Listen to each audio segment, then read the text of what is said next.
saw a different set of stars than before. All his reading and research had only gotten him so far. These woods seemed to sense that he knew too much and had turned him around on purpose. They were old. The Appalachian Mountains were ancient, older than the Rockies, older than the Alps. They had seen species come and go like phases of the moon. Humans were only the latest creature to wander through their trees. Sam imagined they did not take kindly to being mapped and carved and separated by highways. Their anger pulsed through the trees and seeped up through the mossy dirt. This time of night, he could usually hear animals for miles, but for once they were quiet. The voices had faded, and the only sound was the wind blowing through the branches. He couldn't even hear his own footsteps. He looked down and only saw fog around his ankles. After years of reading ghost stories that took place in these mountains, he was finally starting to feel like he could understand them. This place was magical and unknown. It waited and watched. Spirits joined the trees and started watching too. Even without the sound of the forest creatures, Sam could feel eyes on him. He stopped walking. Every direction looked the same. His pockets were empty, no compass. Wandering was only getting him more lost. He wanted to call for someone, but he knew no one would hear him. And who would he call? Sage was 50 miles away. His dad couldn't be counted on anymore, and his mom was gone. He was all alone out there. From the wind in the trees, he thought he heard a voice, clearer and sharper than the cacophony that had thundered through the valley before. It sounded familiar, but he couldn't quite place it. Sam took a deep breath and stepped further into the woods.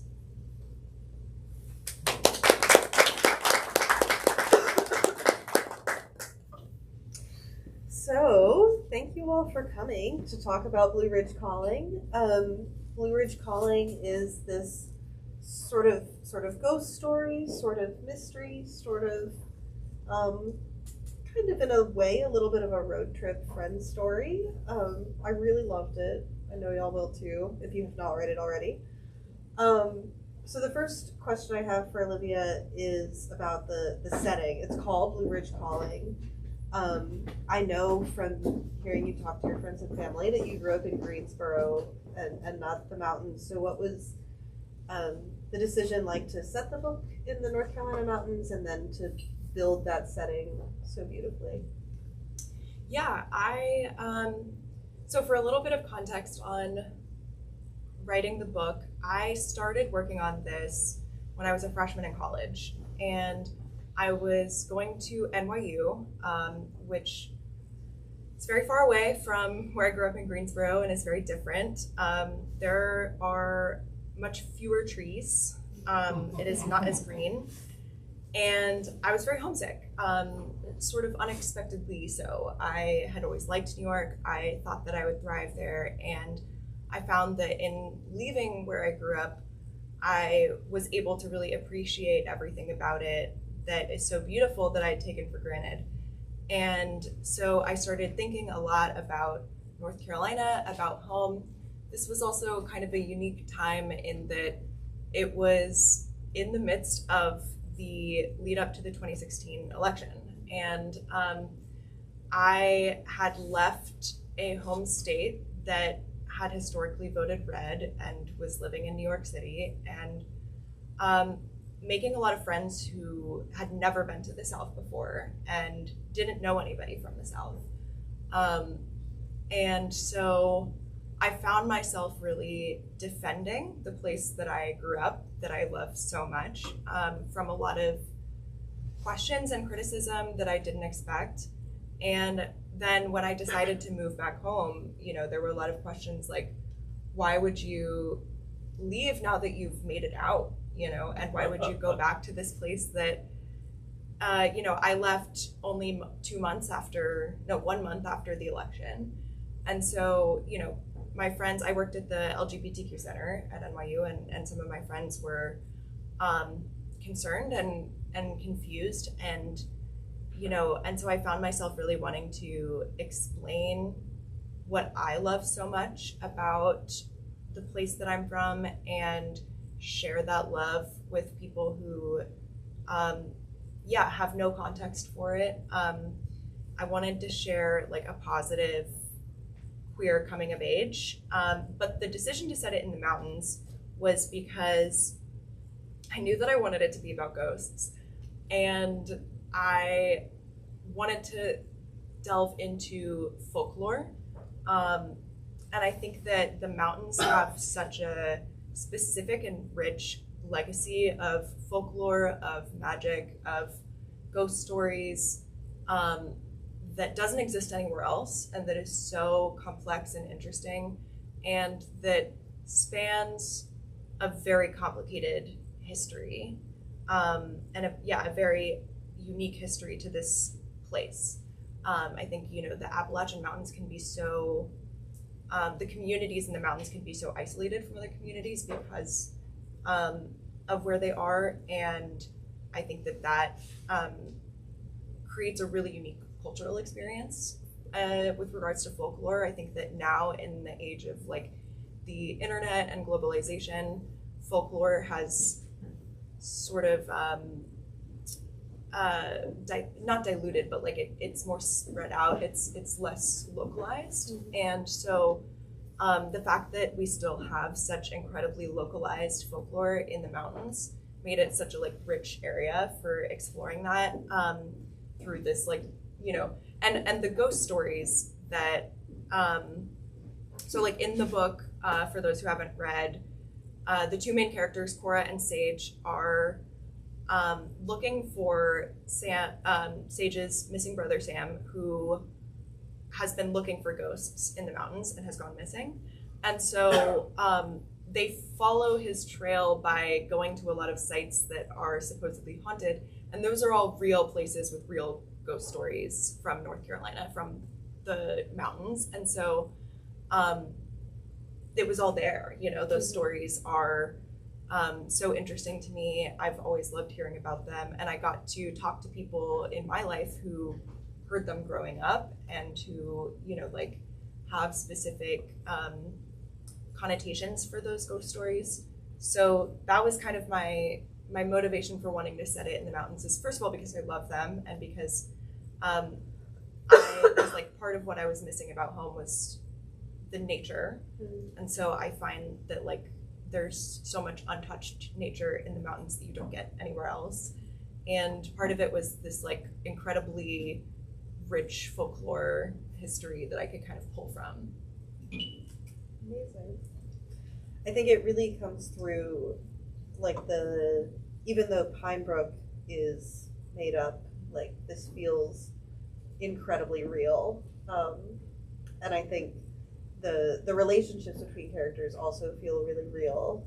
And so you mentioned in the acknowledgments that the central relationship, which like feels like the big center of the book to me, even though there is a lot that happens, is based on a friendship in your own life. And so can you talk a little bit about how that friendship shaped the relationship here, and then how it was to write a relationship where we see both sides? Yeah, that's a great question. I think that it's the characters. I think the longer I sat with the book and continued to write it and edit it, I mean, I wrote a complete draft twice. I wrote a full draft when I was 19. I shelved it for several years, and then I completely started over. And so it's the same basic story, it's the same basic characters, but I didn't keep any of the original language from the first version, because when I started to rewrite it, I felt like I was a better writer at that point, and I had more experience and education, and so I felt like I wanted to start fresh with new ideas. And I also felt that there's a tendency, I think, among young writers or inexperienced writers to lean into the world around you and the things that you know. And I don't think there's anything wrong with that at all. But I do think that as you get older and as you continue to write, it becomes easier to create characters that are totally unique and that have kind of surpassed anything that you have experienced in real life and have become almost real in their own right.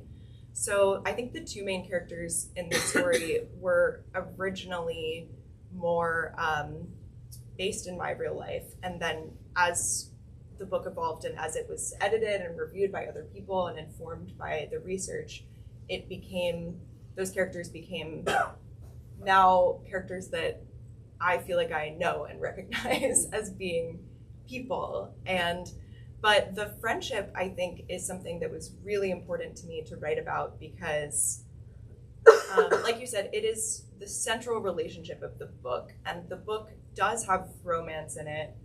And the queer romance was another part of it that was really important to me. But the fact that it is, in many ways, a love story between two friends is, we don't see that a lot, I think, in young adult fiction at a time when friendship is so important. And so I think that I really wanted to capture like this moment in time of you've just graduated from high school and now the rest of your life is in front of you, and how like wonderful and also terrifying and overwhelming that feeling is.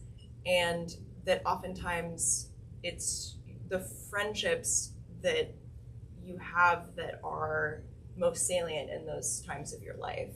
And so and I also felt really like a big part of their relationship is that they are not just friends, but also in a very real way they are family. I think a lot of people will say that they are that their friends feel like family, and that is a real experience.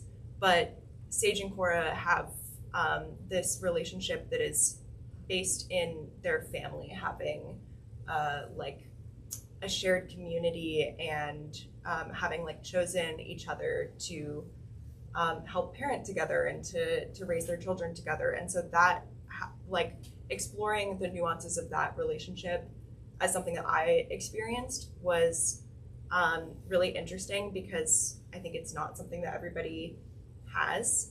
And I think that like the writing from dual perspectives, I found it very easy because I think that these characters are very different from each other.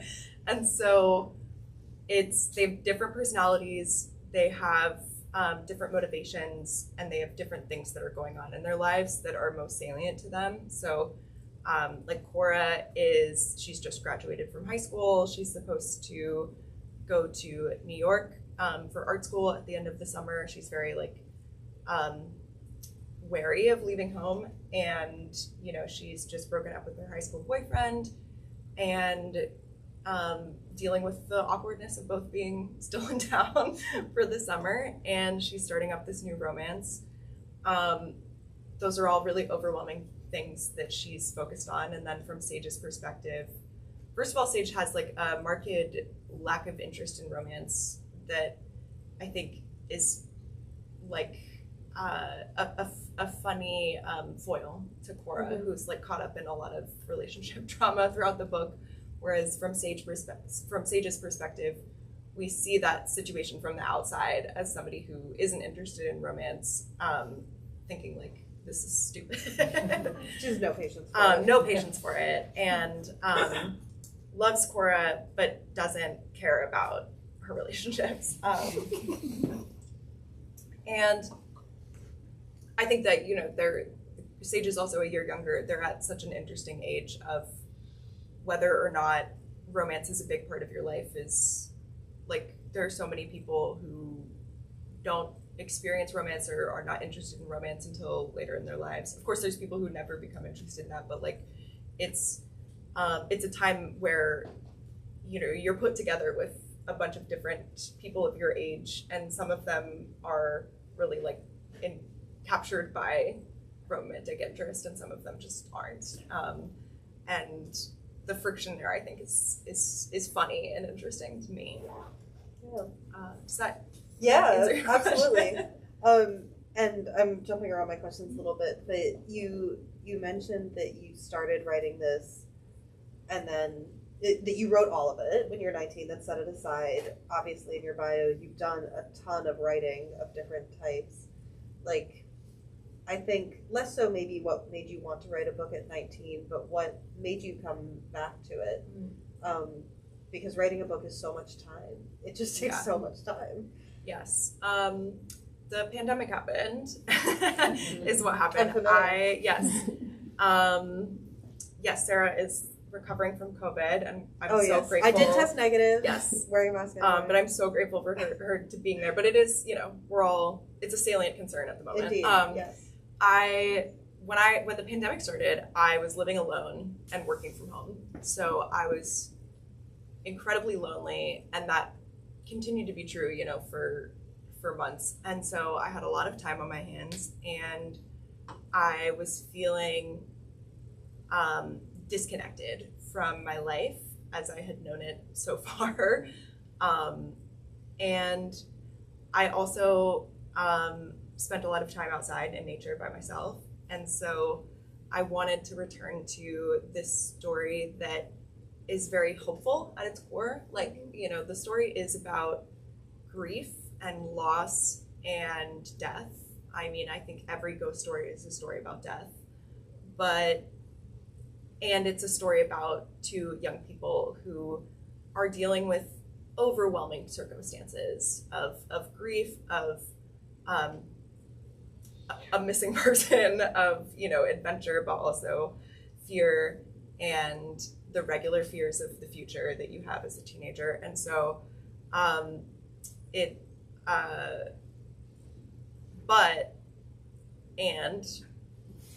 a very hopeful story. I think like they continue to be hopeful throughout the book, and I feel like, to me at least, the tone is uplifting.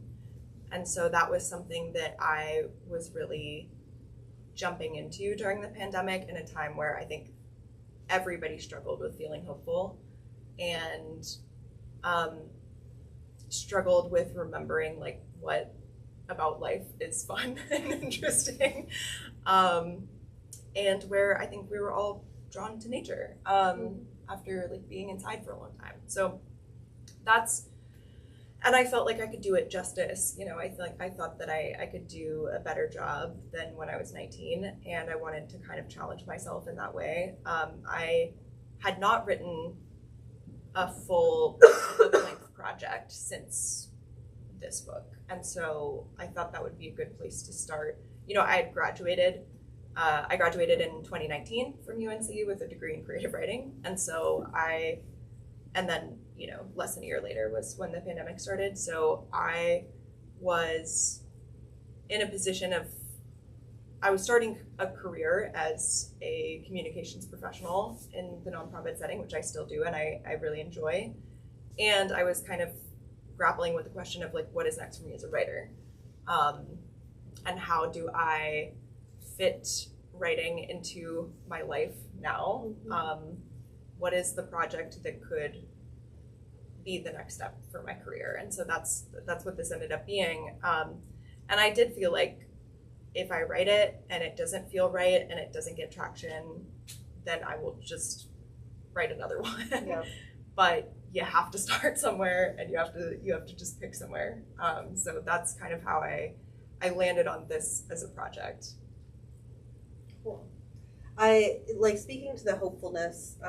This is not on my question list, but I feel like as a person writing queer YA in the South, you have to decide, like, to what extent is my character's queerness going to be a problem for the people around them, and going to feel like a problem to them or a burden to them.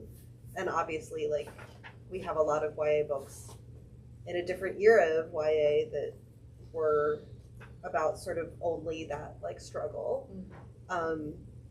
That is not present in this book, which I love. That's kind of what I prefer to read. I mean, as a queer person and as a queer person writing queer YA, I'm curious, like, was there ever a point in your writing where that was not the case, where like there was an element of like, what is it like being this queer person in a small town? I think that, well, first of all, when I first started writing it, even 10 years ago, the landscape of queer YA fiction was very limited. I mean, I felt like I had scoured the earth for every queer novel known to man in my teenage years and finished it. You know what I mean? I felt like I had read every queer YA novel that existed, and like you said, I think a lot of them involve a lot of struggle, and I think there's certainly a place for that, and that definitely I think made me feel seen, and that I think makes a lot of young people feel seen. But I think what I wanted to do with this book was to show the things that I loved about the South, and the fact that you can create a queer community that is affirming and beautiful and supportive in the South was something that I needed to hear, I think, when I was young, and that I think that young people now need to hear, because I feel like there's a lot of narratives, especially now that the landscape is so politically charged, is dangerous for young people, especially trans young people, like that. I think that young queer and trans people are being told, like, you need to leave, like you either aren't safe here or aren't wanted here. And there's some very real threats, and there also are people who are who are living here and thriving here and are forming community, are pushing back, are creating happy lives for themselves in this place that is politically fraught and also like rife for resistance and community building. And that's something that I think about a lot in my work. And something that was important to me here is that these young people have a lot of shit going on in their lives that they are dealing with. Like, the characters are certainly struggling, but I did not want the struggle to be about their sexuality or homophobia or things like that, because they've got enough on their plate. They've got a missing brother to deal with. There's ghosts afoot. Like, you don't want to also have to deal with homophobia. And so, yeah, it was a lot about creating this story of place in the South, in the mountains, and saying, like, you can be here, you can see yourself here, you can exist here, and love it here, and it's not wrong to love where you come from. Like, even if you're queer, even if it feels at times like this place can be alienating and hateful, like it's not wrong to want to be here, and there are other people who feel that way. So you have all of these elements. You have like that very, very affirming element, and the friendship, and as you say, many things going on in our lives, ghosts afoot. Which pieces of those, when you started writing the book, either the first time or the second time, whichever you prefer, like, which pieces of those did you know for sure, like, this is a thing that I feel strongly I have to write about, and what of those elements kind of like bloomed as you were creating? Yeah, I think that so much of it is based in my own experiences of adolescence, that those things are kind of intertwined for me. The experience of being a queer person in the South, the experience of being young and not knowing what you want to do with your life or where you want to live, or of feeling like kind of the rug has been pulled out from under you and that you're being thrust into adulthood, which I think is universal. Those are all things that I felt when I was 19, and so I think that it organically kind of appeared in the narrative because, those were the things that were top of mind for me. But I think that, and it's also certainly informed by the books that I love to read. Like you said at the beginning, that it's sort of a road trip book, and I love that because I love a road trip book. And I definitely took a lot of inspiration from like Paper Towns by John Green. Like, half of that book is like one crazy road trip, and I loved that part of it and that energy, and I wanted to kind of capture a similar kind of like youth road trip. And also similarly to Paper Towns, they're like not authorized to be doing this. It's not, there's sort of a risk and there are stakes to it. it's not a casual road trip. And so I thought that was very fun, and that's something that I loved to read when I was young. And similarly, the ghost stories, the supernatural elements to it, I think like are also things that I loved to read. The group dynamics of like having a friend group that is kind of shoved together and has like lots of interlocking personality things that like go well together and that don't go well together, and like that dynamic of forming a friend group when you're young, like that's something that I wanted to capture because that's what I like to read. So I think that it's a little bit about where I was, and it's a little bit about what I loved about stories. Wonderful. We're at the half-hour mark, so I think I just want to ask a last question of what is next for you? What are you working on? Oh my gosh. Whatever you want to share. Yeah. Well, first of all, I am working on a sequel, so that is maybe good for y'all to know as you read it. I always intended for there to be a sequel and had outlined it very roughly before I finished the book, because I wanted to know where this was going.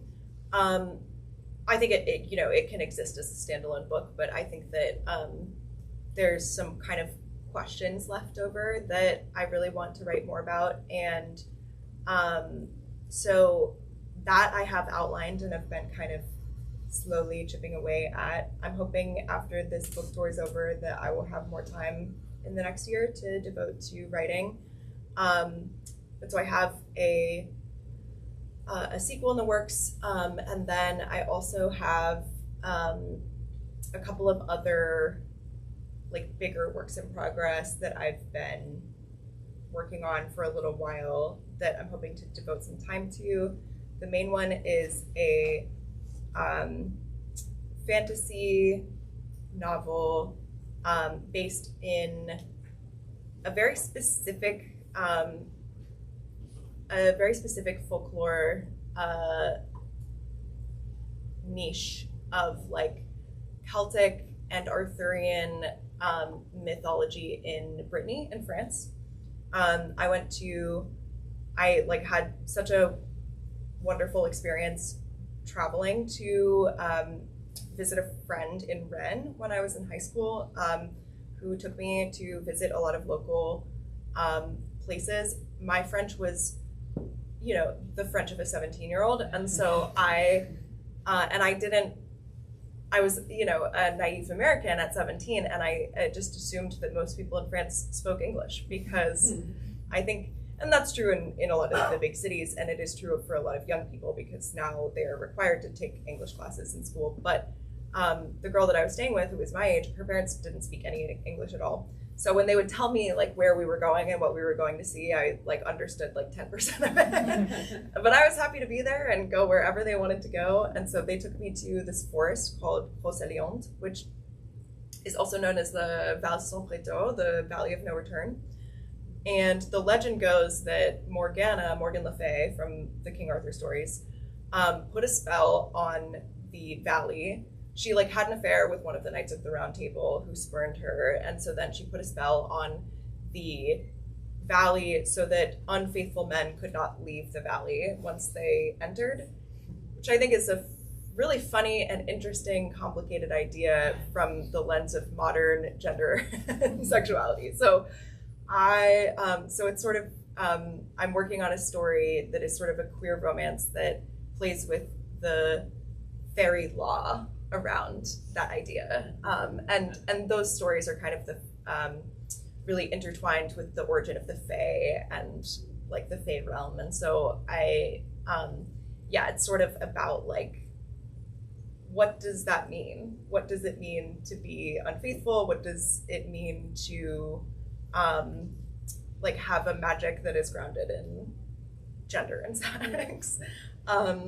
So that'll be like a slightly more adult fiction piece, and then I've got a couple more that I've always got too many irons in the fire because I don't know how else to be, and I like doing it that way because even though it takes longer for each individual work to get finished, I can kind of like find inspiration and focus on whichever of those projects is resonating at the moment and kind of contribute when I feel called to. And then, yeah, if I'm feeling called towards something else, I can work on that other project and not necessarily neglect the other projects that I'm working on, but just like add to them a little at a time instead of doing like one book at a time. I don't know if that's something that you... Oh, I can only write one thing at once. I have too few irons in the fire, some might say. But questions from others? Does anyone have questions about those projects? This beautiful book? I'll do a softball one. Do you have a favorite ghost story that you got to put in the book? Oh, that's a great question. Or a favorite ghost story that you didn't get to put in the book? Yeah, there are several that I didn't get to put in the book. I think that, I really like the idea of the Siren of the French Broad, which gets sort of like a funny connection to the character's story because basically the Siren of the French Broad is like a very classic monster story in which it's about the French Broad River in western North Carolina that runs through Asheville. And the Siren is like a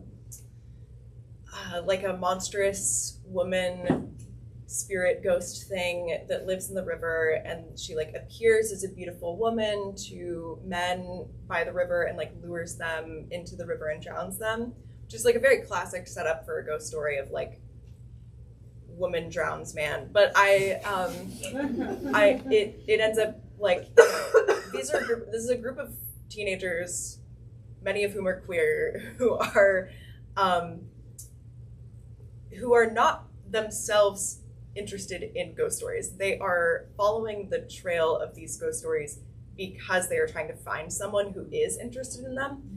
But so they are like, I think it's fun to explore those stories through the eyes of a skeptic. And yeah, they're like talking about this story, and Sage says to Cora, like, you know, as they're going to bed, she's sort of like, you know, don't get lured into any rivers by any beautiful women, like, and I thought that was a fun way of like twisting around the story, which is obviously like woman appears to man, drowns man, and like Cora being a queer girl who's, you know, crushing on somebody and like having all of this romantic drama, you know, to be like, don't be tempted by any women coming out of rivers. So I thought that was like a fun, like, I think what I like about ghost stories is examining them from a lens of history and culture, and like, what does it say about our culture that that's such a common trope for a siren to be calling out to men and luring them into the river to drown them, or, you know, Odysseus, and that goes back so far. So like, what is that? And what does that mean for us now as like as a cultural moment, or like as a cultural relic, that story. And I really enjoyed the story of Helen's Bridge. It's a very sad ghost story. They all are, obviously, but like the story is like about a mother who loses her child and jumps from the bridge. I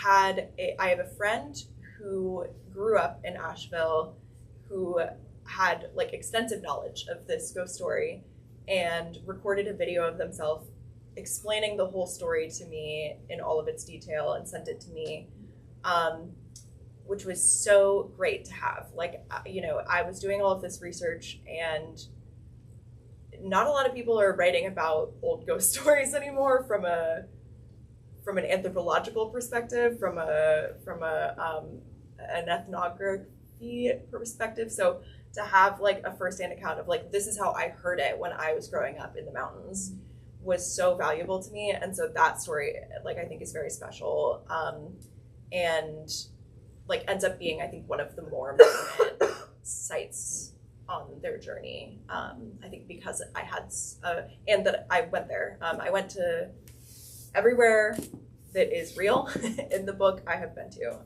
And I've had real experiences there. So that was one of the ones where, like, because I had this personal account of that story, and because I was able to go and explore it in person, then it became like a more fleshed out location for their journey. Yeah. Thank Thank you for that question. Anything else? Sure.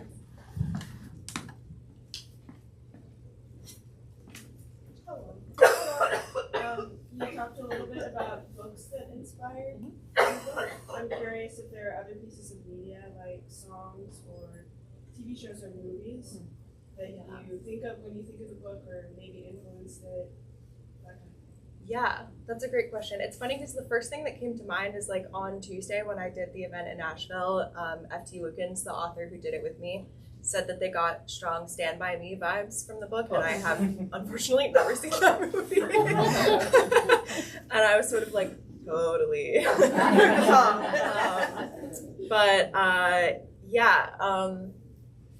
The song 17 by Sharon Van Etten, I feel like is such a great, like, to me, like, I listen to that song and it just feels like being a teenager. I was listening to, at the time that I wrote it the first time, I was listening to a lot of Troye Sivan, and in his album Blue Neighborhood, that is very, like, about youth and, like, growing up.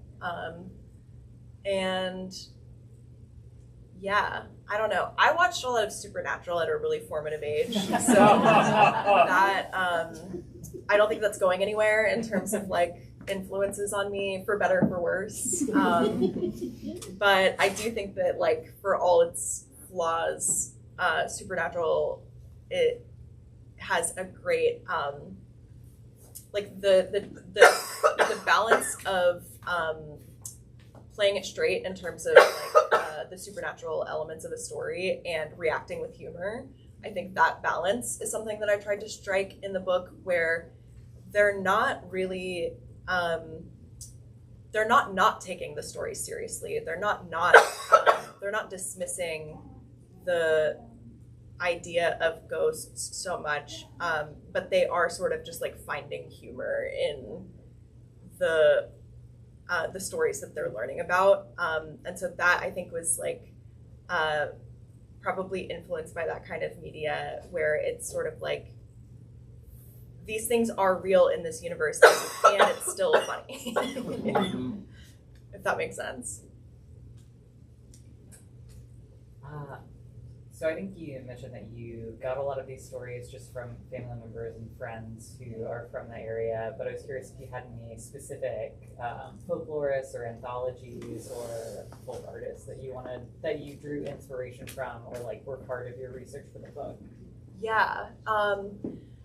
There were so many, and I couldn't tell you any of their names. Oh, you didn't keep, like, an Excel document? I could pull up a document with a lot of resources that I used, but, like, I don't know them off the top of my head. And a lot of them were, like, very old books that I found in thrift stores, that I found in weird occult shops in random small towns in the mountains. There's a scene where somebody asked me earlier about, like, whether or not Greensboro kind of influenced, because I grew up in Greensboro, whether or not that influenced any parts of the book, even though it doesn't kind of appear as a location in the book. And I'm remembering now that there's a scene where they go to see a psychic, and with, like, the intentions of, on the one hand, like, it's possible that Sam spoke to this psychic, and on the other hand, it's possible we could get spiritual information on this journey. So these two kind of goals that they have. And the shop, the, like, kind of occult shop that the psychic is in, is based on Terra Blue in Greensboro. So if anybody's ever been there, the owner is a family friend, and I went there a lot as a kid. There are cats in there who live there, but there's specifically in the center of Terra Blue, there at least used to be, I don't know if this is still true, a large bathtub, like an old, like, clawfoot style bathtub with koi in it. And I thought this was so funny, especially for a story in which there are cats roaming around. I loved it. And so that ended up in the book where like they go into this psychic shop and they find this bathtub and they're all just sort of like, what's that? And it doesn't really have any bearing on the rest of the story, except that I love that. I think that weird, tiny occult bookstores are like some of my favorite places to go when I'm traveling. I recently went to New Orleans and went to the Vampire Boutique, which highly recommend. It's so small and so strange. So, yeah. Wait, what was your question? Greensboro. No. It was, just about like folklorists and folk artists. Yes, yeah, thank you. So I found a lot of books in the library. I went to the Durham Public Library all the time and kind of scoured their sections on folklore and also I did a lot of research on Cherokee history. One of the characters is a member of the Eastern Band of Cherokee tribe, and so I wanted to be very well informed about that, and also because obviously in this place where like there's a lot of different cultures coming together, the folklore is going to reflect that. And so, there is folklore and ghost stories that are specific to the Cherokee. And that those are sort of like multiple different cultural histories and practices that are informing the folklore of that place. And so I also did plenty of research on the modern day tribe and also on kind of the history of the Cherokee in the mountains. And so for that, I took a lot of trips out to Western North Carolina. I wanted to visit every place that is written about, of which there are many. All of the haunted places I've been to. So while I was doing that, I was also talking to people, asking them questions about the ghost stories, visiting the places that were supposed to be haunted, buying books from local vendors and local stores. People gifted me books while I was working on this, which was so wonderful. It was such a great, people just knew that this was a topic that I was writing about. And so some people gifted me with books that they found in random stores that were like, ghosts of the Western Carolina or whatever, and that means so much to me. So I have a big section on my bookshelf at home that is just like books that informed my research. Unfortunately, specific authors couldn't tell you. It was a lot of like old anthologies of various folklorists. Very cool. Yeah, thank you for your question. Anything else? Yeah, Rosie. What do you think your 19-year-old self would think about how this project has come to fruition in this moment? Wow, that is such a great question and not something that I've thought about. Well, I will share this experience of being a debut author has been nerve-wracking, as one might imagine. And some advice that I received recently was to think about why I wrote this book in the first place. Because it's so easy once you're done with the writing part of the book. It is, I think, easy to get caught up in the promotion of the book, which is an entirely different thing and an entirely different skill set, and requires a lot of vulnerability. I think that anybody who makes art can understand how anxiety-inducing it is to share your art with the world in any context. And I think there's a natural inclination among artists to put ourselves into our work, and so when we share that work, it's like sharing ourselves, and that's a scary process. So the advice that I received was to think about why I wrote this book in the first place. Why did my 19-year-old self want this book to exist? And what might young queer people now who are reading this book get out of it? And that's been really helpful for me. I think that my 19-year-old self could not fathom the number of queer YA novels that you can find in any given bookstore now. It is in the last 10 years exploded as a genre, which is wonderful. And now it's not just like I am queer and young and I will read the 8 books that there are for me to read. Now it's like I want this genre and I want to read queer people in fantasy and science fiction and romance, and I want to read, like, I'm really a big fan of the Locked Tomb series by Tanzania, which is like lesbian necromancers in space, and it's like who are also teenagers, and it's like that exists. There's a niche for everybody for their interests, and so I feel like I wrote this book because I really wanted to read about a bunch of gay teenagers in the mountains looking for ghosts, and I kind of thought that nobody else would want to read that kind of book because that was so niche to me and my interests.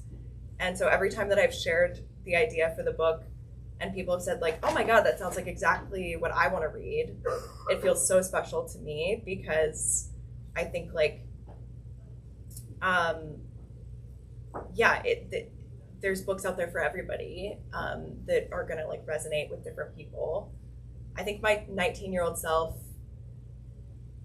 would be so proud that I am a published author, and I think more importantly would be so relieved that I'm happy and healthy, and that I have people in my life who are so supportive of my work, and that I get to write every day for a living, and that this feels possible to me. I think that would be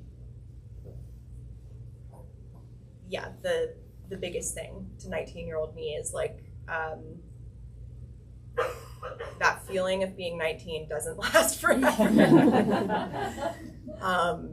Thank God. It now exists forever in this book. But yeah, I don't have to live it. All right, anybody else have questions? This is not, that answer was amazing. But you see, we talked about folklore and ghost stories and stuff like that, but also sounds like there's kind of a missing person's mystery element to that. And I was wondering if there was other influences from that genre that also were something that you felt the presence of when you were writing it. Yeah, that's a good question. I think it's a genre that I read less than fantasy, but I think to the earlier question point, like I think that it's something that I consume more in like movies and TV. Yeah. So I think that I'm a big like movies, TV, video games, like all sorts of media kind of person, comic books, anything you can think of, I will consume it. So I think that like oftentimes the tone that I'm writing and striving for is potentially a more like TV tone or something like that, where like the dialogue is I think different in books versus TV and movies, and I think that I'm always sort of imagining it being staged in a way, and so that I think the like genre tropes of mystery or missing persons or crime or like intrigue, mystery, like those elements are probably more cinematic elements than writing elements. But I think that the book, I would say, is pretty atmospheric, and that there's a really strong sense of place and spookiness that is like, to me, like that comes from kind of like, I'm thinking of like Twin Peaks, like that kind of specific, like there's an aesthetic about it that I was considering when I was writing that I wanted to kind of get across, where the mystery is intertwined with the place and the vibe, if that makes sense. Yeah. These are such great questions, and I'm so grateful to y'all for coming and for engaging. But yeah, anybody have any other questions, team? I don't know at the time. It's almost 7:00. Okay, great. So maybe I am so sorry for No, having to step away from my don't. mouth. I haven't even You talked made it that through much while sick. your part, which, you know. Indeed. I think Olivia's going to be back at the signing table. Yes. For anyone who has not yet bought a book or not yet gotten it personalized with a ghost, if you're special. Yeah, you can request other doodles too. One of my sister's friends pre-ordered and requested that I draw a shark. So not at all relevant to the book. She just wanted a shark. Harder than a ghost. Yeah, I practiced. Draw I did what? a shark. Oh. Yeah, so I practiced on a sticky note before because I was like, I'm not an artist. Like, I'll do my best. But she got what she got, so. Yeah. Thank Yes. you all so much for coming. Yeah, thank you so much.